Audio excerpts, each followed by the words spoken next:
This is fine. This is fine.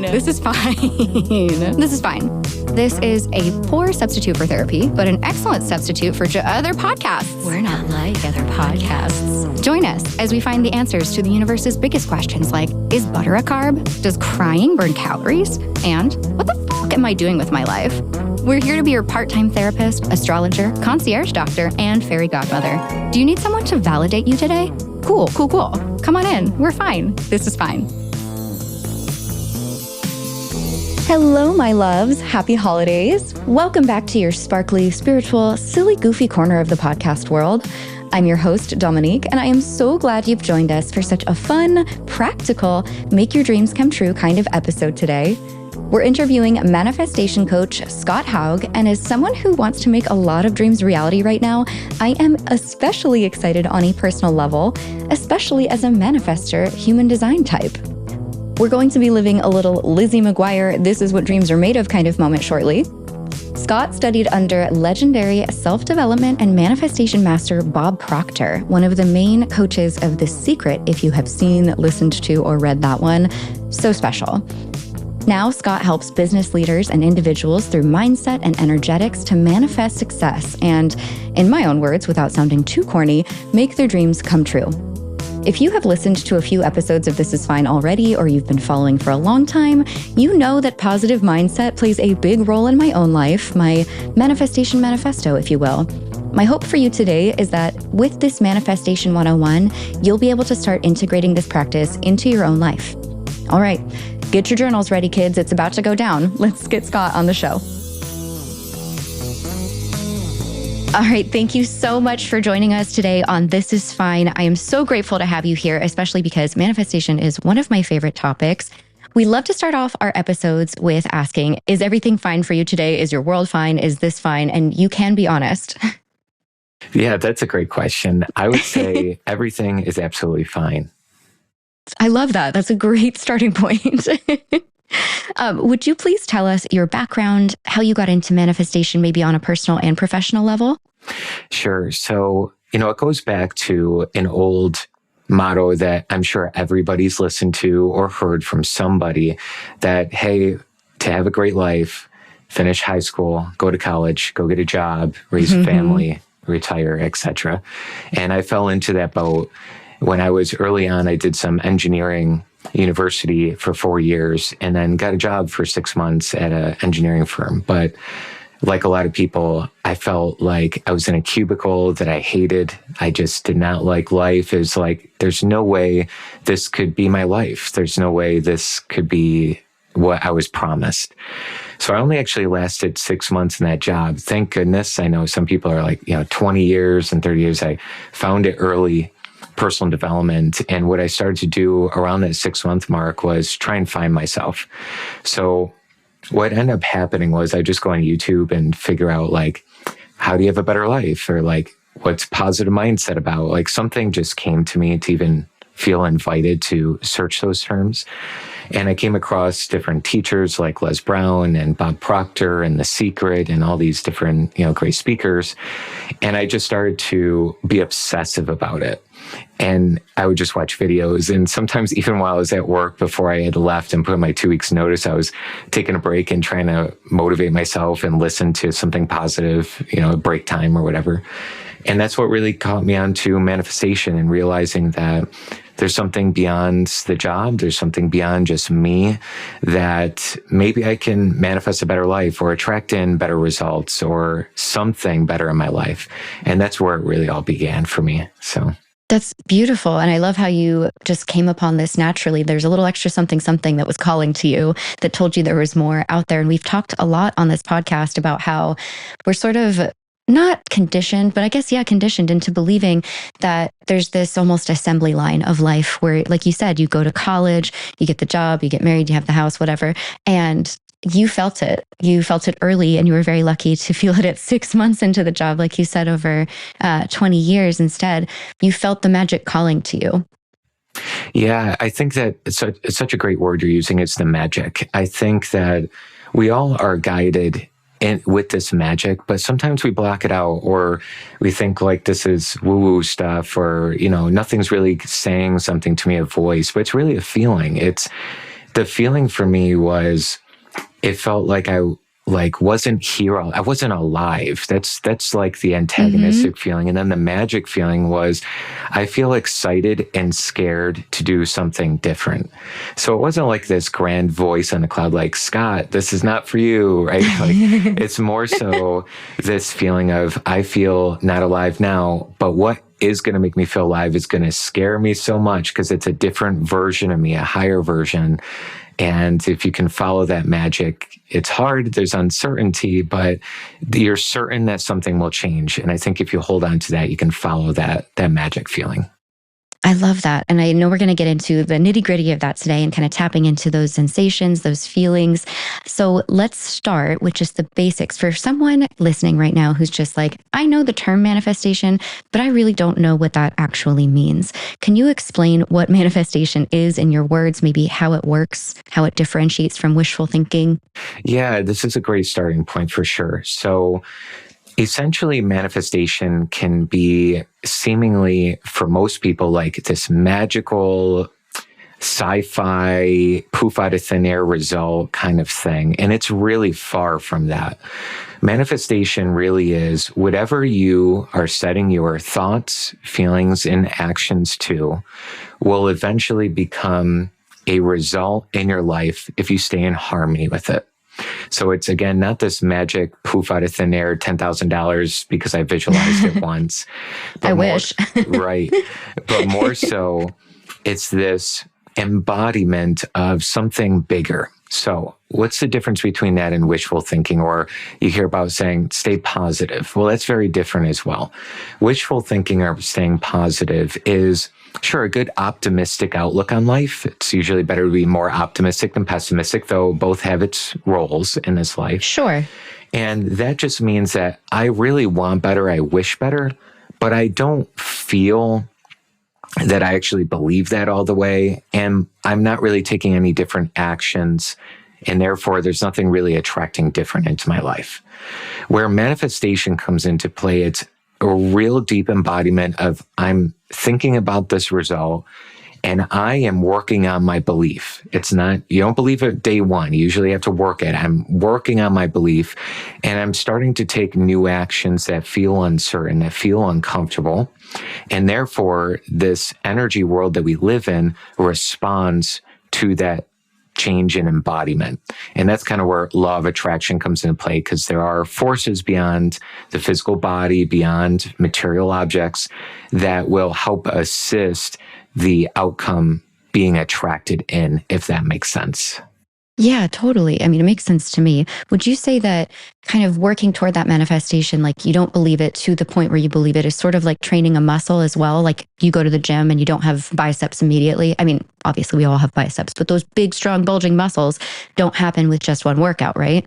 That's a super example. I actually use this with my clients all the time. Fitness is a great one, because when you go to the gym the first time, it's very difficult. Or you haven't been there in 2 years, you're getting back into it. You're exhausted that day.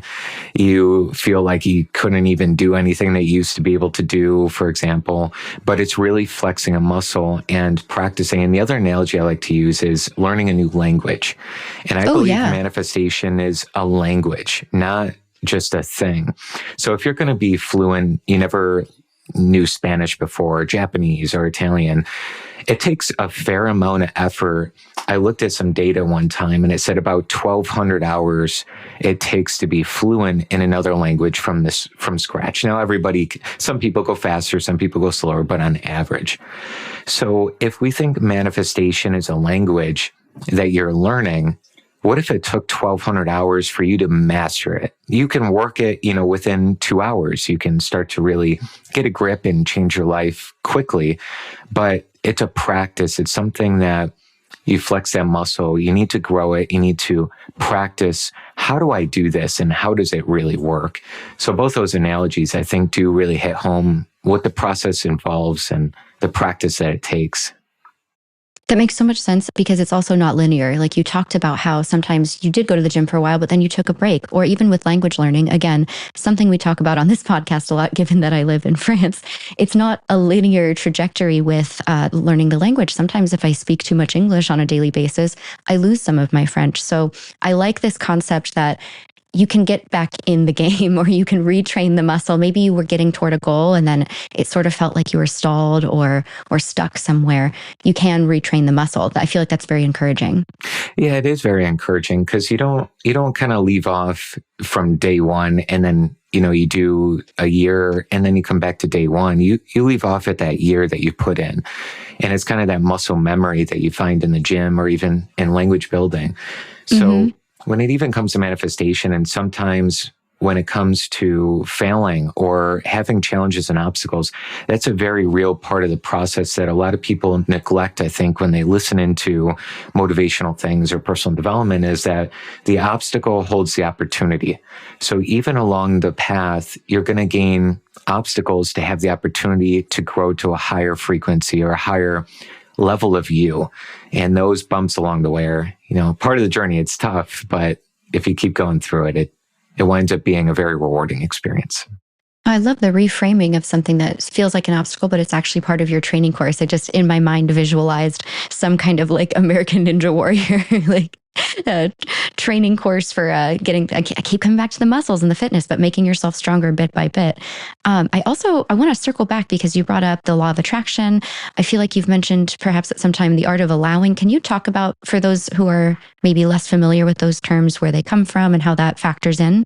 Yeah, absolutely. So manifestation and law of attraction, I believe, are really connected as one and the same, but two different sides of the same equation, if you will. So what I mean by that is law of attraction is the idea that we live in an energy-based world.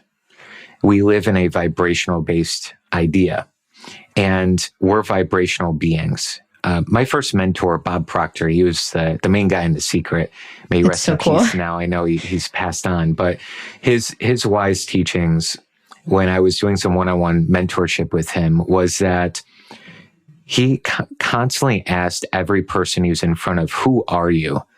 And a lot of people will say, well, I'm me, I'm Scott, or I'm Dominique, or I'm whoever, right? And okay, he says, well, that's your name. Well, who are you? And it kind of gets tougher. It's like, well, I'm this, and you point at your body. I'm this. He says, well, that's a great answer, but that's your body, right? That's your hand, that's your foot, etc. And he says, who are you again? And it gets very puzzling. Like, who am I? What am I beyond this body? What am I beyond this name? And the answer that really caught on to me so long with his teachings was, I'm an energetic being, living in this body with a mind.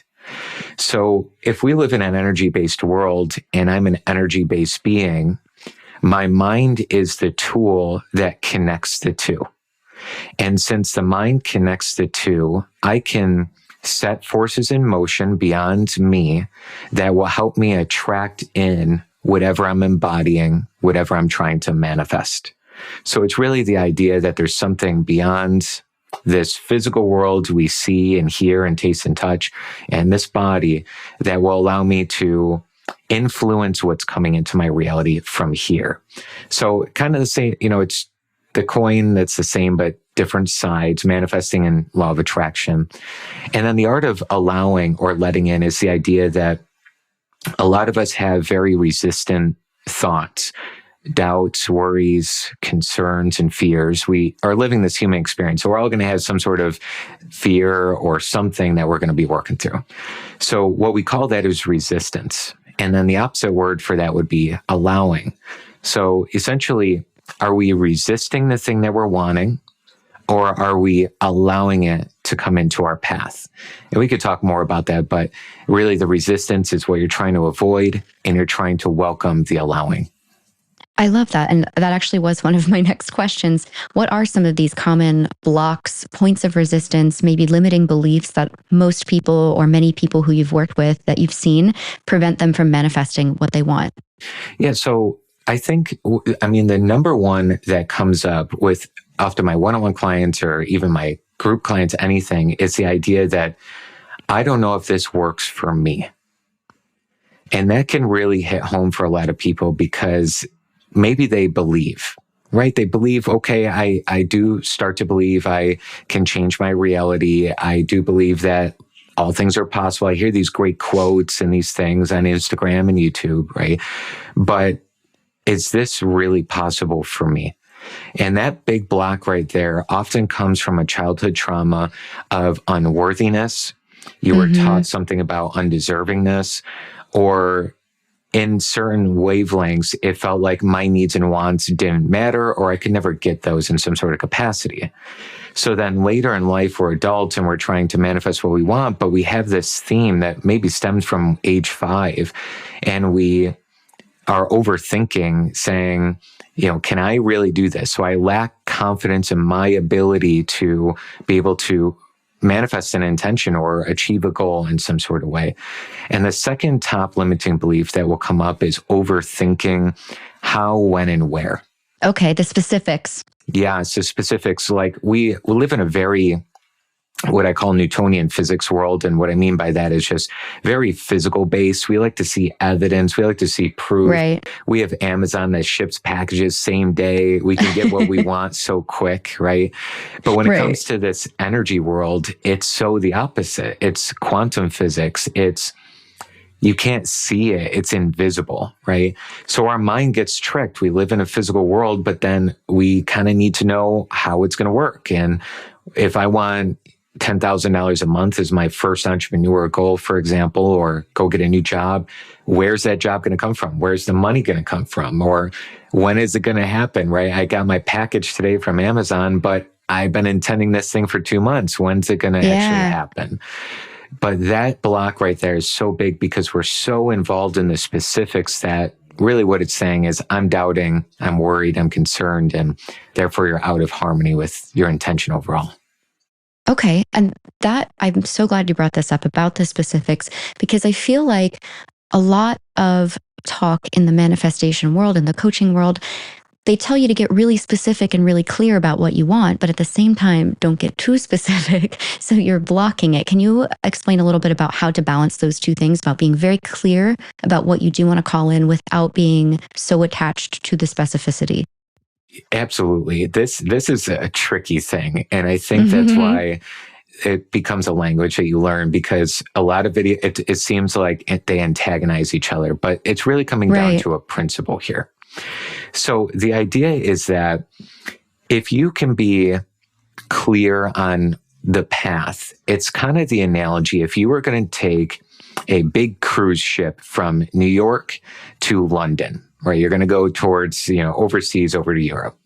You at least need to know where you're going to go, right? You wouldn't board a ship on a cruise line in New York and then the captain sails and you're like, where are we going? He's like, I have no idea, right? And you're circling around the world and you're like, do you want to go here? And I don't know. Do you want to go here? I don't know. And maybe a month goes by and you circled back and maybe had fun on the ship, but then you never went anywhere. But that was your prime intention. I wanted to experience a new country. So you never got to really do that because you never made a decision on what's my destination. So I think it's important to have a destination, and it doesn't have to, it can be general. Like, I just want to have financial freedom. And what's going to allow me to do that is $10,000 a month. That's where I'd love to be. Right. So you have a general destination. If I get here, I know I'm going to have more freedom with my time. I'm going to wake up and be able to have more choice.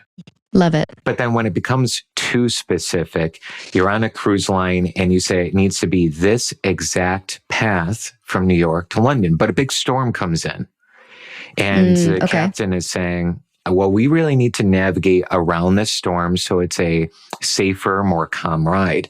But he said, no, it's got to look like this. So the how has to look like this. And then the storm comes through and the ship is all going to end. It's like, hey, we got to turn around and go back because the storm is too big. Right. So being too specific is how it has to happen. It needs to look like this. And when we fill in those specifics, we're trying to control an outcome that's uncontrollable. That's where we had to put our trust in law of attraction. So it's a dance, know your destination, but take your hands off the wheel for how that's going to look and being specific on the tiniest details of that. I love that. I have actually an example that I feel like you'll appreciate because the first time I was I was listening to The Secret on an audiobook and I was wrapping my hands around the steering wheel of the car that I currently was driving, thinking about the dream car that I wanted to buy. And I figured, this is a concrete thing that I feel like would be a nice thing to start with manifesting. And so someone was speaking, it might have been Bob, I don't know, about, envisioning and really feeling in your hands like the leather steering wheel of your new car. And as I'm visualizing this and I'm thinking, okay, I'll wait for like the holiday sales event for this specific dream car and I'll sell this car and I'll save up, yada, yada, yada. A truck hit me and totaled my car. I was fortunately injured but safe, and the car was, done for. So I ended up getting paid out more by the insurance than I would have if I had sold the car myself. And they happened to have the exact same car that I wanted on the lot that week, just one of them. And it was not at all how I thought I would get to that place, but it really just hit me out of nowhere, quite literally.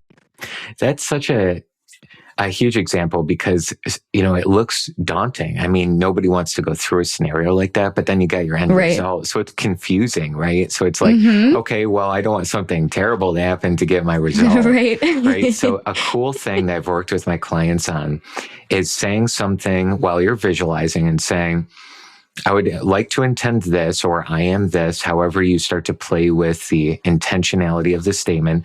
And then you say, in great spirit, with an amazing, blessed outcome and journey along the way. Oh, I love that. So maybe you don't have to get hit by a car. So your intention also kind of provides more of the blessings. And I've had this happen so many times in my life where, certain challenges may come up still, but they don't necessarily have to be extreme difficulties. They can be more of like, okay, well, that was a challenging experience, but it was a nice blessing because it helped me do this or helped me do this as well. But a beautiful example you're sharing here because you don't know how it's going to happen and the details of it we can let go of. Exactly. And not all the things that seem like they may be bad on the surface are bad. Like something that in the moment was like, oh my gosh, I can't believe I just got in a car accident. I ended up, walking away from it, being fine. It was all taken care of and it ended up launching me to the next good thing in my life. So I like the concept of these obstacles maybe not necessarily being obstacles, but things that make us stronger or get us closer to where we're going. Yeah, it's a great perspective. I love that. So kind of coming back to what you were saying about, those points of resistance and blockages, do you think that someone who is skeptical is able to still manifest? Yeah. So what I like to say is that everyone's manifesting all the time. It's just whether you're manifesting more of your desires or less of the desired results. So even when somebody's very skeptical, I believe that you count everything as a manifestation. So if you just bought a new cell phone the other day, that's a manifestation. If you experienced a trip, like I went to Italy a few weeks ago, like we were talking about before, that was a manifestation in itself. It also comes down to the things that are unexpected. So if I received a client today out of nowhere, that's a manifestation. If I received an unexpected check in the mail, that's a manifestation. Most people consider manifesting the unexpected check in the mail only, right? The things that are unexpected or any of that. But if you count everything manifestation, it changes your definition of what's going on in your world. So then it comes down to not a question of, I can't seem to get law of attraction to work or manifestation to work. It's saying, I'm not getting manifestation to work towards bringing in more of my desires and less of what I'm not wanting. Right. So it's kind of happening whether or not you're aware of it. Yes.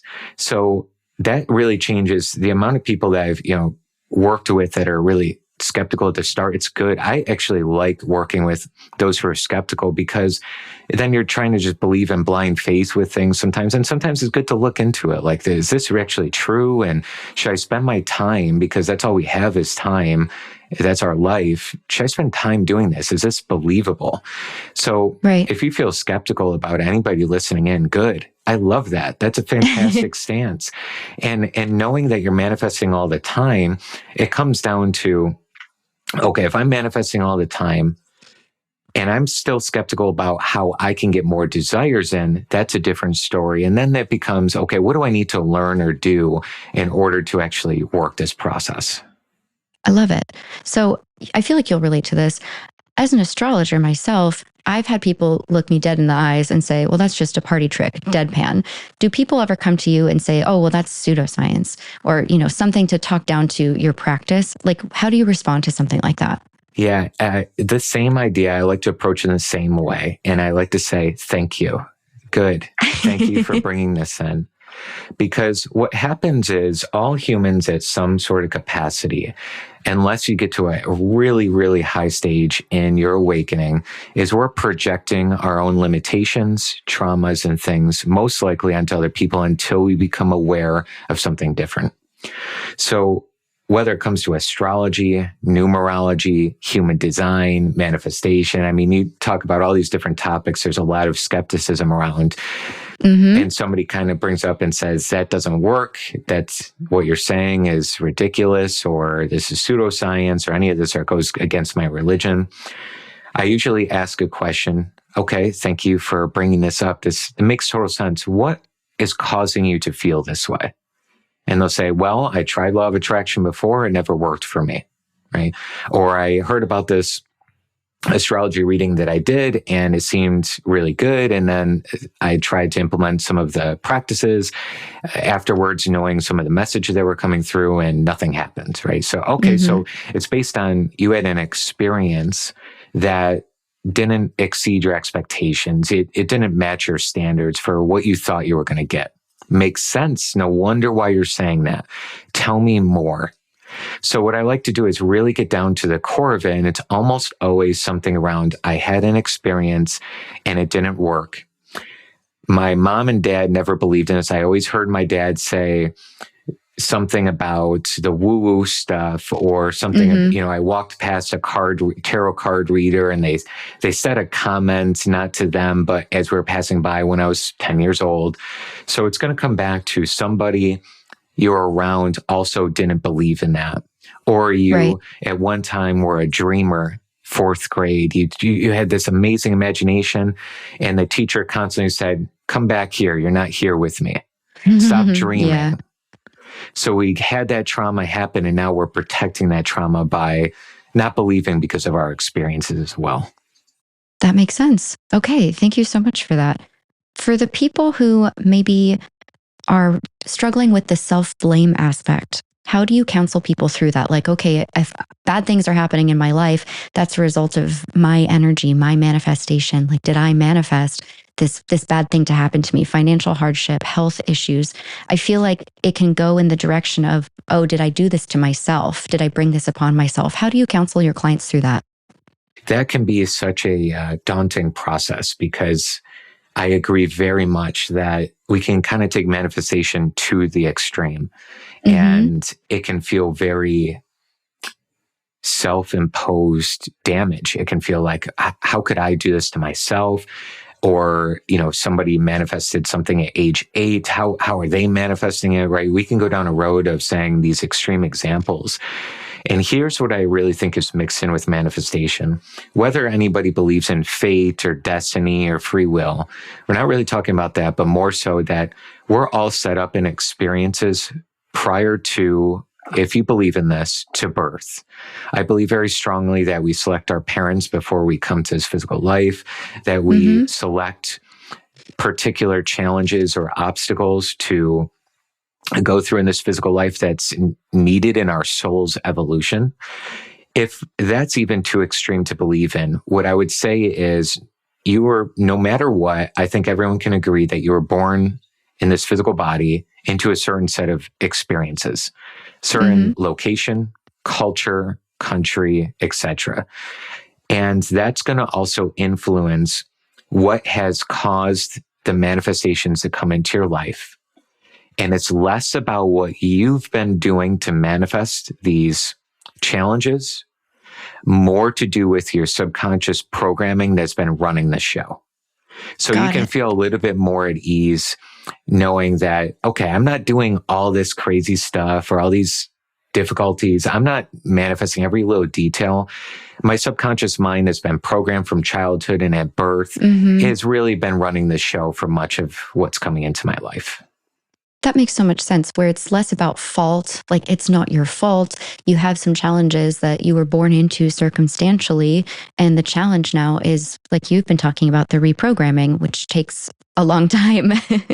Yes, huge. And, it takes a long time. And if you chip away one step a day, I think that's a great benchmark. Like, if my mind's programmed for poverty and lack, like a fair share of us come from, or at least middle class, most of us, that, okay, it's going to take some time for me to change my money mindset. But that's all I have to know is if I just take one step every day, 365 days go by, I'm going to be in a new world. I'm going to really start to believe more in abundance and prosperous thinking and feeling more opulent, right? So even though it takes some time, if you can chip away step by step, I think you'll gain some progress, and progress it's so fulfilling to see. So I love that. I also love the word opulent. That just stuck in my brain. I will be using that for something going forward. Thank you. Such a good one. That is a really good one. I'm a words person, so thank you. So just to sort of wrap up this section about, like, let's poke holes in the theory and patch it back up. What is a manifestation myth or something that people get wrong that you wish you could debunk for everyone? I would say the common phrase, we already hit upon this a little bit, but it'll be a little bit different, is the myth that law of attraction doesn't work for me. If I could debunk that forever, that's the core concern that most people have, that I think will, if they could just relieve themselves from that even idea in the first place, and they were ingrained with a confirmed belief, confident belief that law of attraction is always working for me, you would see so many more people manifesting what they're wanting so much faster, so much easier, and with way less resistance. So it's a myth because, again, law of attraction is working for everybody. It's just, is it working for more of what I'm wanting or not? Okay. So the solid base of that belief is it's always there for me. And what you were saying earlier about this kind of deep-seated, deeply programmed feeling of unworthiness, this is going to sound so corny, but do you remember that it was like a Christmas movie on Apple TV with Will Ferrell and Ryan Reynolds called, I think it's called Spirited?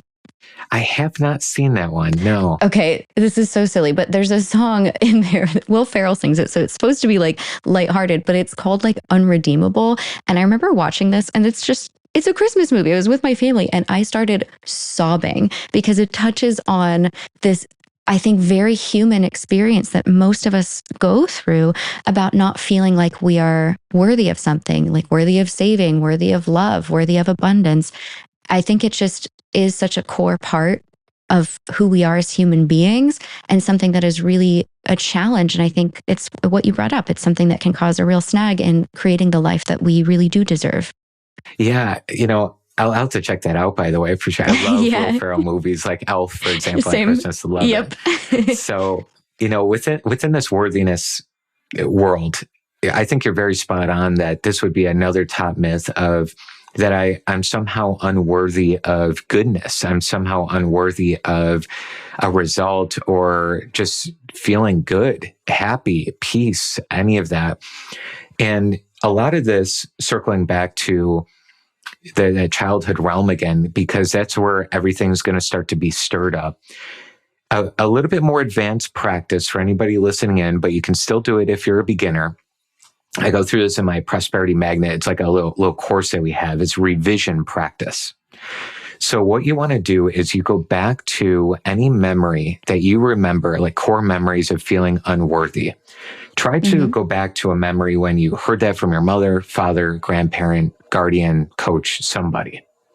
Somehow indicating through their words, gestures, or behaviors that you are not good enough in some sort of capacity. You got a 99% on your test. You come home and your mother says, "Where's that 1%?" Indicating you were not good enough. Find a memory, if you can, up to 3 memories. Once you do that, you're going to actually relive the memory. It's going to be probably quite painful. There's probably going to be anxiety in the body. There's probably going to be some sort of resistance. You just want to run away from it. You don't even want to go through this path. But this is the shadow that if you can go through this, you'll release it and not be impacted because it's integrated now rather than disassociated. So when you go to that memory, you're going to feel that unworthiness, feel that pain again. But you're going to do it in a capacity that you realize this is a temporary experience and that what I'm doing here is healing, not reliving. And you change the revision of the memory, meaning you see it the way it was, but then you change it and realize that the parent, guardian, or person that was projecting that onto you was the cause of the unworthiness, had nothing to do with you. So finally, how you do that, what is the mechanism? You see their parents or your grandparents, if it was your parents or great-grandparents, doing the same thing to that person that made you feel unworthy early on. So instead of them doing it to you, you witness the grandparent or the other person doing it to that person. And a mystical experience will start to unfold. And there's a part of you that will detach the meaning and the story that they did this because it was about me into the truth, which was they did this not because it was me, but because they only received that when they were a child and they only gave what they had. So Wow. I know we're going into a very deep realm there, but that can be a great way of debunking that myth and really revising that to feeling I'm always worthy because I'm connected to a higher thing. I love this. Thank you so much for sharing that with everyone. This is an incredible practice that anyone listening can start to implement right now. Like you said, beginner or more advanced. And I think that you're giving people some advice on maybe breaking the cycle of some ancestral traumas. That's beautiful. Yeah, and ancestral traumas is a big idea, right? It's a big idea in the sign and understanding of how it actually influences what we're manifesting in our life is by themes that were passed down generation to generation. So if we can influence those themes, and all of us listening into the podcast right now, just you're probably the light in your family. You're probably the one.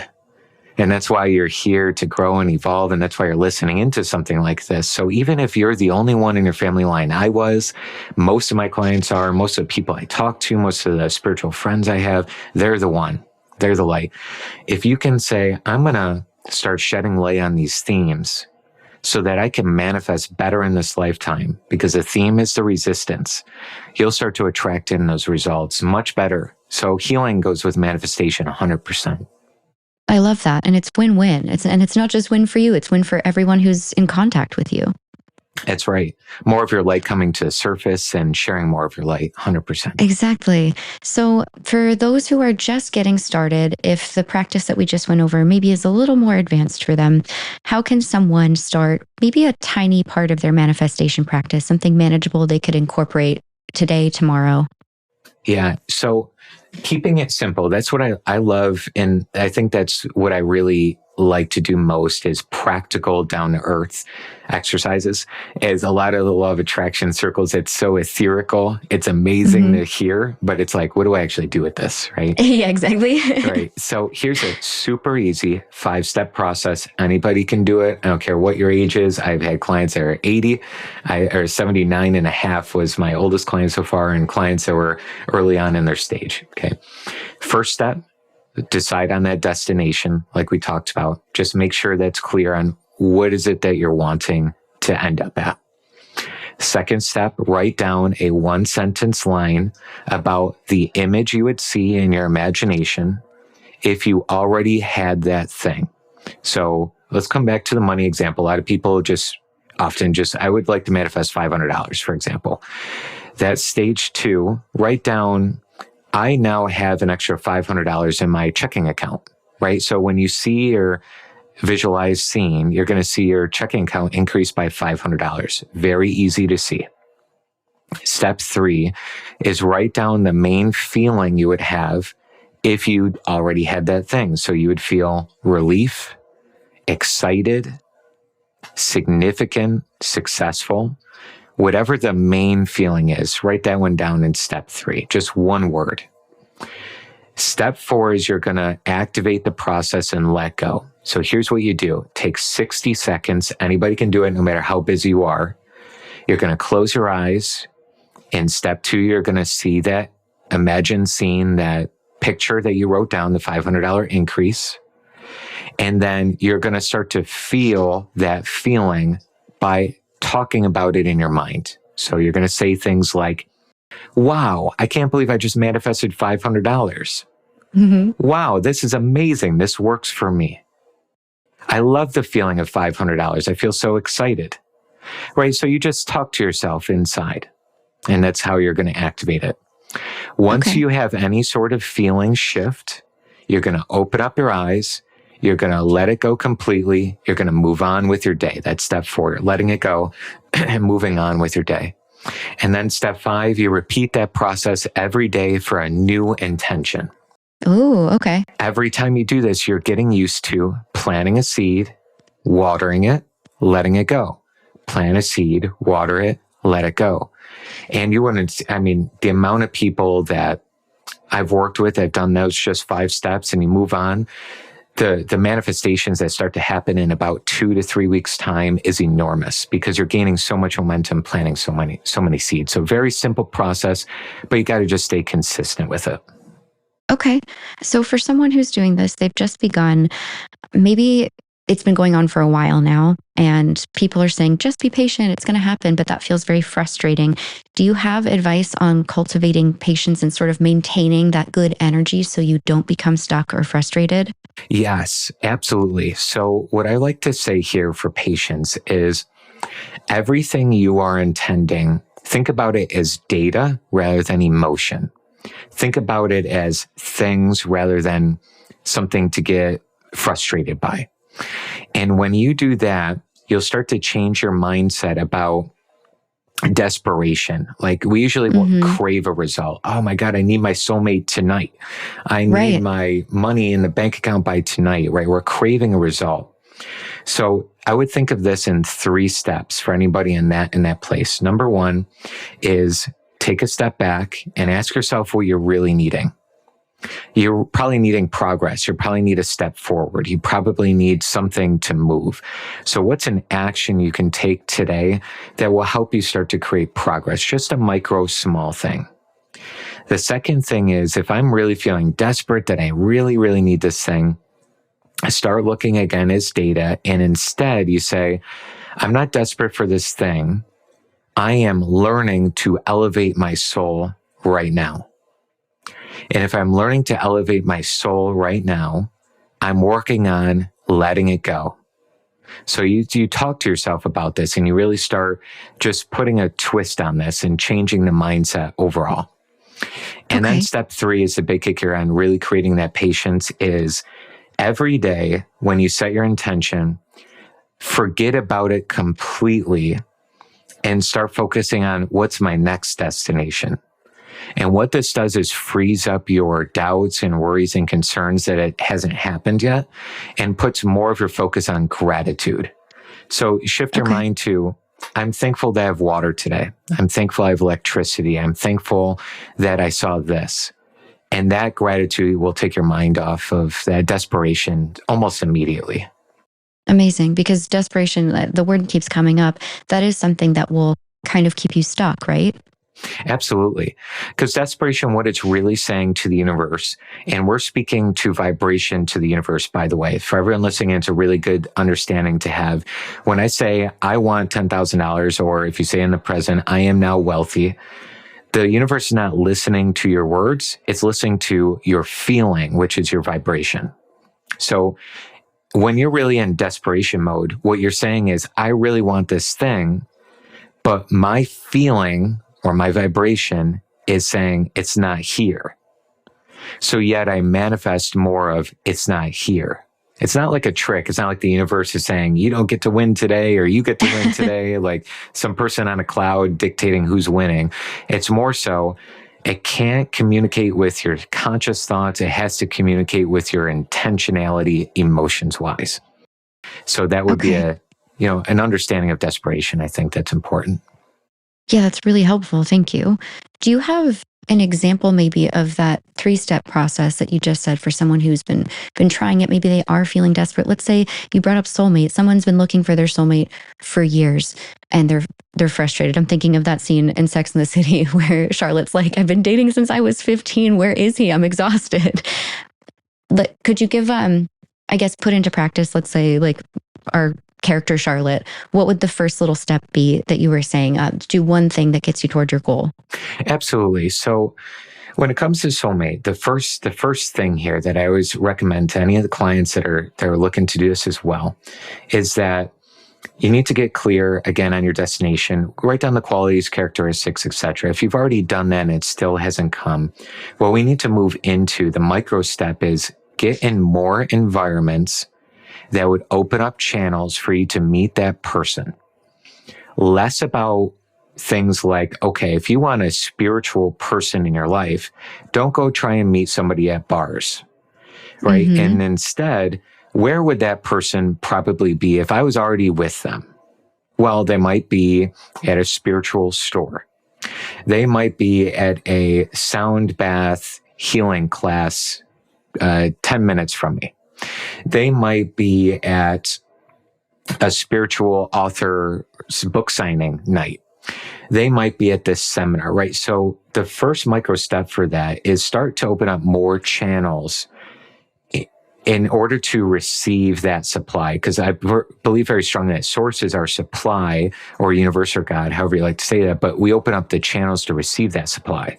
So open up the probability that you're going to meet that specific person in that environment that you're wanting.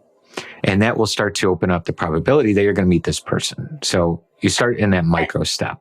I love what you said about where would I be going with this person if we were together already. I think that's such a helpful frame of mind to think about. Like, if you want a partner who goes to yoga with you, maybe try the yoga studio by you. If you want a partner that's really into, gourmet food, maybe try new restaurants. Again, it's sort of a win-win thing because you're still getting out and doing the things that you love. And then hopefully, like you said, opening up those channels as well. Yeah. So well said there. And one thing I like to emphasize on soulmate is we put so much pressure on ourselves that we got to find that one. Mm-hmm. And I believe that, if we believe in the soulmate concept, what is a soulmate? Well, it goes beyond this physical life. That's kind of what it means. It means that we're already have some sort of partnership or contract soul-wise or something coming into this life beyond this world, right? So I believe very strongly that we have many soulmates.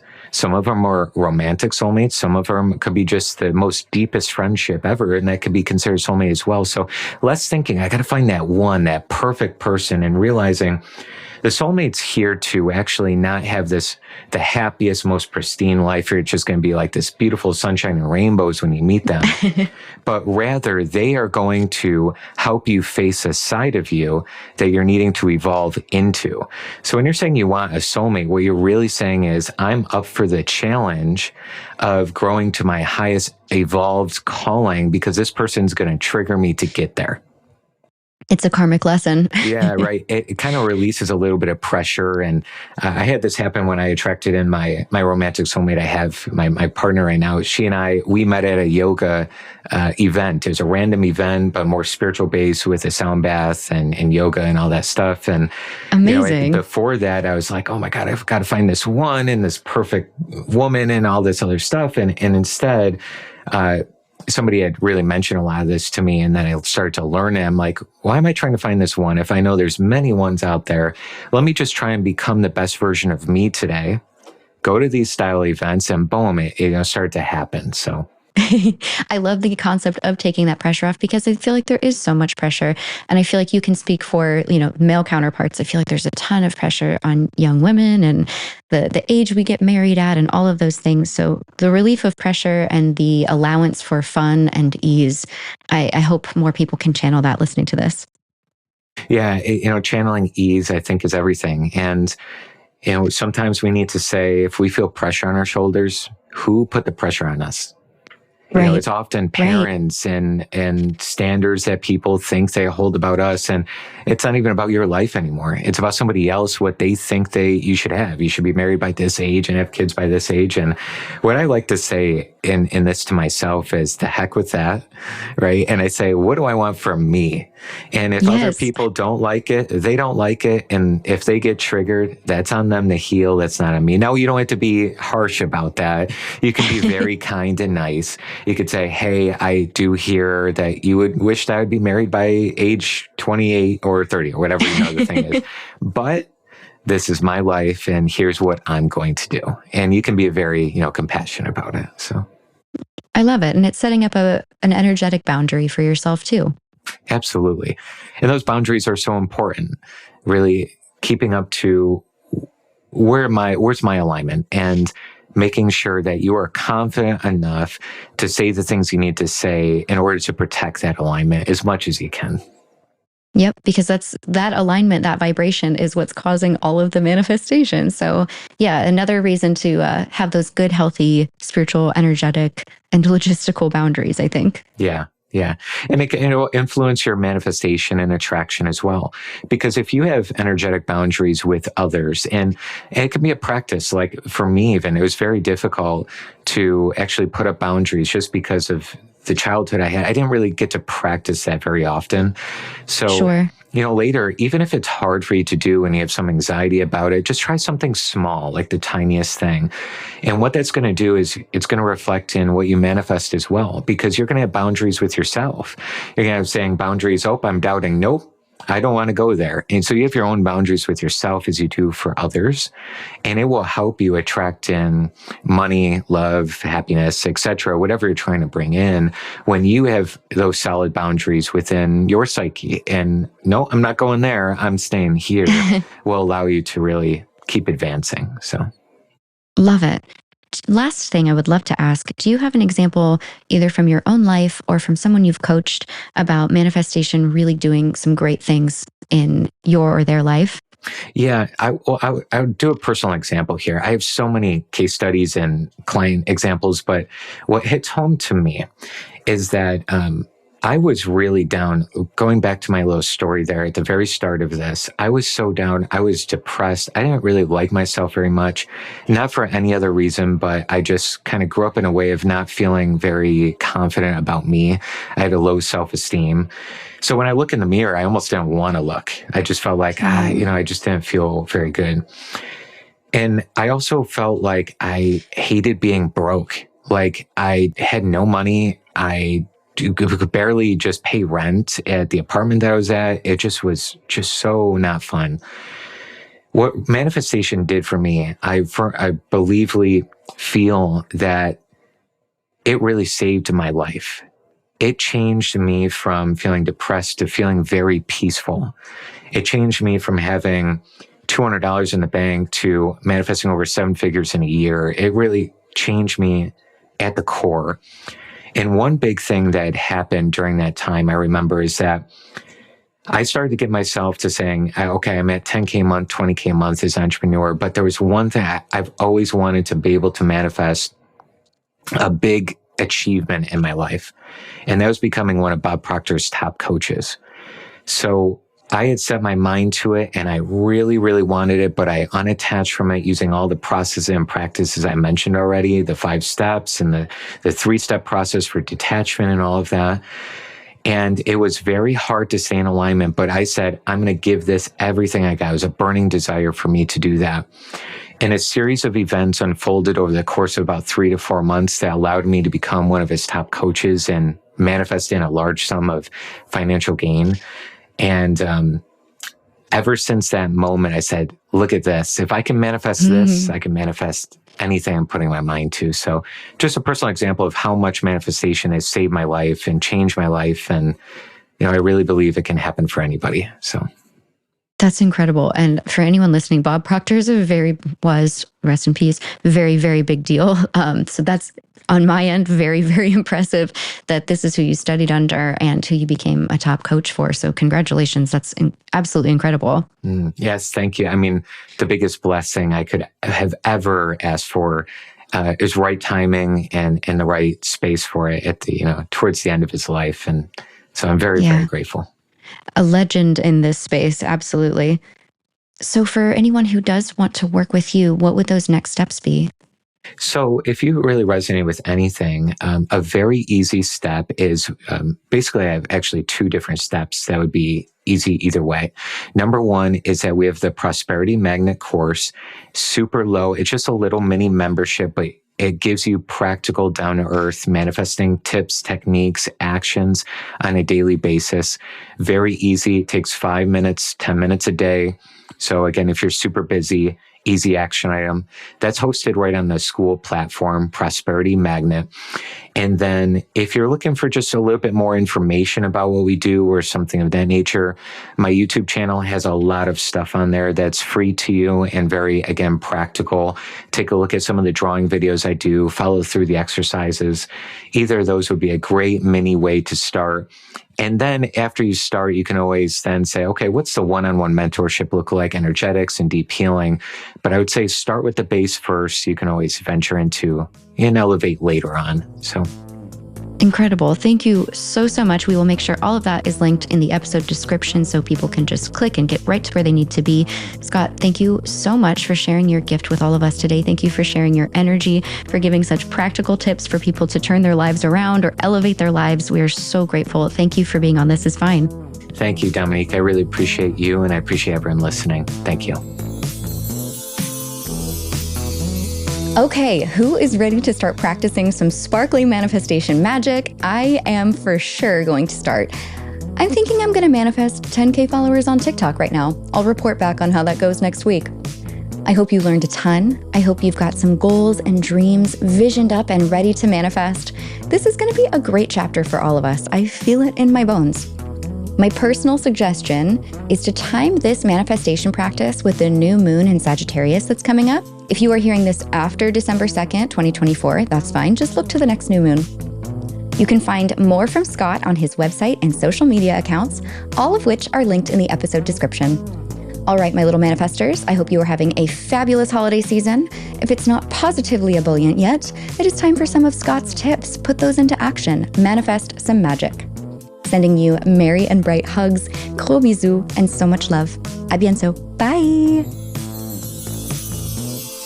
Thanks for tuning in to this episode of This Is Fine. I've been your host, Dominique Michelle Astorino. We're based in San Diego, recording in studio at DLI Productions in Pacific Beach with Emmy Award-winning sound designer Dan De La Isla. This is a comedy and advice podcast, but for legal reasons, this entire podcast is a joke and none of it is medical advice. To download the transcript or learn more, visit thisisfinepodcast.com.